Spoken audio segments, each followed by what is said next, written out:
say giấc mộng ban đầu. Yêu người thua mới đôi mươi, em đang đổ trắng tròn.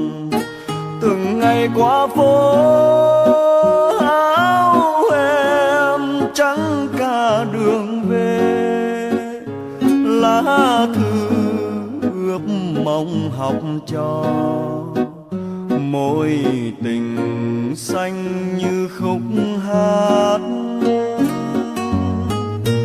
Ai đã hẹn với thề, để rồi lỡ mối duyên thơ ra đi chẳng dã từ.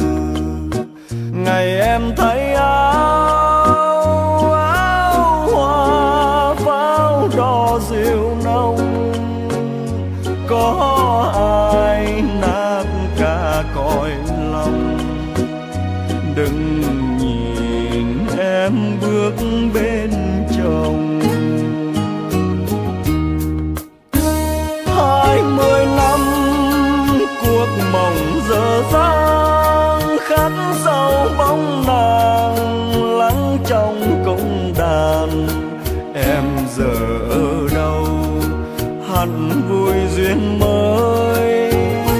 20 năm cuộc rượu còn đây, uống qua tháng ngày cố quên đi người. Say hoài sầu không vơi, tình duyên ta tiếc uống thêm ly này.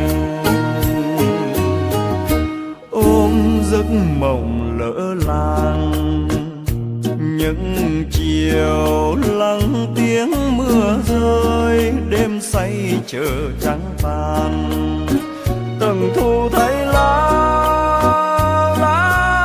rơi đắp mồ cuộc tình. Lá bay chợt nặng tuổi đời, nhớ người ta rót ly này.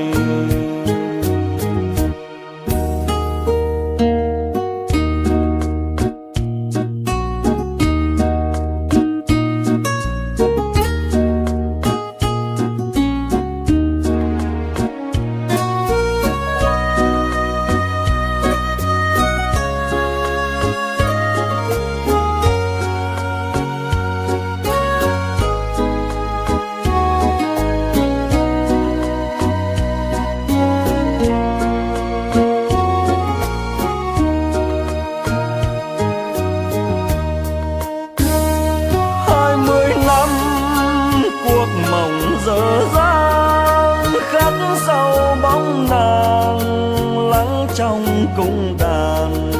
Em giờ ở đâu hẳn vui duyên mới. 20 năm cuộc rượu còn đây, uống qua tháng ngày cố quên đi người. Say hoài sầu không vơi, tình duyên ta tiếc uống thêm ly này. Ôm giấc mộng lỡ làng, những chiều lắng tiếng mưa rơi. Đêm say chờ trắng tan, từng thu thấy lá rơi đắp mồ cuộc tình.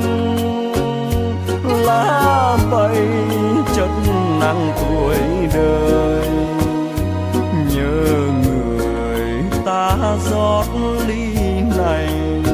Từng thu thấy lá